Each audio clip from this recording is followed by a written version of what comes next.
আড়িয়াল খাঁ নদের তীরে অজপাড়া গায়ে দুর্লভ ও দুষ্প্রাপ্য বইয়ের সংগ্রহশালা গড়ে অর্ধ শতাব্দীর বেশি সময় ধরে জ্ঞানের আলো বিলিয়ে যাচ্ছেন অদম্য ওসিউদ্দিন আহমেদ।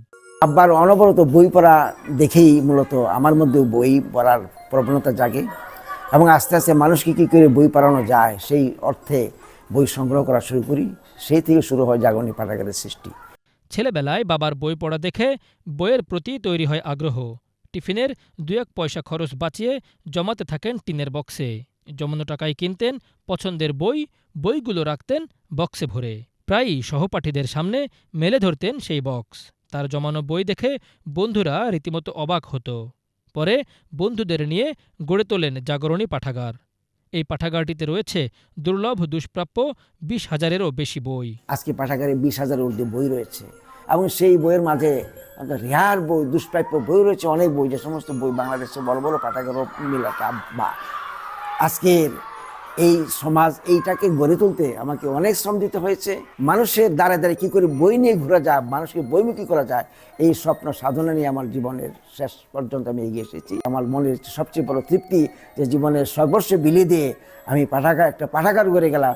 মানুষ তার জীবনে যদি কিছু করতে চায় সেটার জন্য যা শ্রম দিতে হয় সব ঢেলে দিয়ে আমি আজকে একজন সার্থক পাঠাগার কর্মী হিসাবে আমি পরিচিত, আমার জাগরণী পাঠাগার পরিচিত।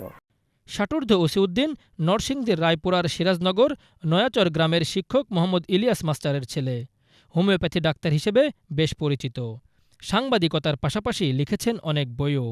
সিরাজনগর উম্মুল কুরা ফাজিল মাদ্রাসার একটি অব্যবহৃত কক্ষে পাঠাগারটি দীর্ঘদিন ধরে খুঁড়িয়ে খুঁড়িয়ে চলছে।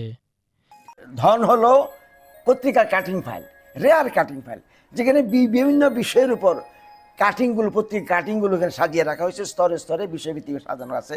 এটি যে কোনো পাঠকের অত্যন্ত উপাদেয় খাদ্য হিসেবে বিবেচিত হয়। রবীন্দ্রনাথ ঠাকুরের নিজের সম্পাদিত তত্ত্ববোধিনী পত্রিকার একটা ভলিউম আমার কাছে আছে, যেটা গবেষকদের জন্য খুব উপাদেয় খাদ্য। সেই ব্রিটিশ আমলের লেখক মনিরুজ্জামান ইসলামাবাদীর লেখা সম্পাদিত সুলতান পত্রিকার ১০০ বছর আগের সুলতান পত্রিকার একটা ভলিউম আমার কাছে আছে, সেটিও গবেষকদের জন্য অনেক উপাদেয় খাদ্য হিসেবে। এই ধরনের অনেকগুলো রেয়ার বই, দুষ্প্রাপ্য বই আমার এখানে আছে, যেগুলি হয়তো বাংলাদেশের বড় বড় পাঠাগারও মেলা কঠিন। পাঠাগারটিতে রয়েছে গল্প, উপন্যাস, কবিতা, ইতিহাস, ঐতিহ্য, ভ্রমণ, রম্যরচনা, বিজ্ঞানসহ নানা বিষয়ের বই। বিষয়ভিত্তিক বিভিন্ন সংগৃহীত পত্রিকার কাটিং ১০টি বইয়ের আকারেও সংরক্ষিত আছে। এই পাঠাগারের হাজার হাজার বই আছে, যারা এই বইগুলো কিনে পড়তে পারতো না স্টুডেন্টরা, অনেক দরিদ্র স্টুডেন্ট আছে, এখান থেকে নিয়ে পড়তো। এই পাঠাগারটির মাধ্যমে আমাদের খুব উপকার হয়েছে এবং এরকম পাঠাগারটি চির জাগ্রত থাকুক, এটা আমরা চাই। আমাদের গ্রামের যত কাজ কাম আছে, উন্নয়ন কাজ, মসজিদ, মাদ্রাসা এবং স্কুল এবং এতিমখানা, এই ওসিউদ্দিন স্যার সবসময় এই কাজের জন্য ব্যস্ত থাকে এবং তার জীবনে যত কিছু শ্রম আছে এই কাজের জন্য উনি দিচ্ছে।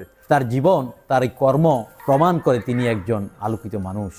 তিনি প্রায় ৬০ বছর অতিবাহিত হচ্ছে বিভিন্ন খান্তে হাজার হাজার বই সংগ্রহ করে মানুষের জন্য অকাতরে তিনি দিয়ে যাচ্ছেন বিনা পারিশ্রমিকে। আমাদের মাদ্রাসায় পাঠাগার হওয়ার কারণে আমরা অনেক উপকৃত হয়েছি। আমাদের ছাত্রছাত্রী, শিক্ষক সবাই উপকৃত হয়েছে। এই পাঠাগারের থেকে জ্ঞান অর্জন করে আমরা আলোকিত হয়েছি। উনি যাতে ওনার এই কার্যক্রমটা ওনার শেষ জীবন পর্যন্ত উনি যেহেতু এর সাথে লেগে আছেন, এটা একটা সুন্দর পরিসমাপ্তি ঘটুক এবং এটাকে উনি যাতে এগিয়ে নিয়ে যেতে পারে। একটা আলাদা একটা ভবন ওনাকে যদি সরকারি খরচের মাধ্যমে করে দেওয়া সম্ভব হয়, কারণ এটা হবে আমি মনে করি জনগণের জন্য। উনি হয়তো এটার উদ্যোক্তা হবেন, কিন্তু জনগণ এখান থেকে উপকৃত হবে। পাঠক দর্শনার্থীদের জন্য শুক্রবার ছাড়া সপ্তাহের বাকি দিনগুলোতে খোলা রাখেন তিনি নিজেই। বিভিন্ন সময় পাঠাগারটিতে পরিদর্শনে এসেছেন অনেক জ্ঞানীগুণী। Bangla vision news desk.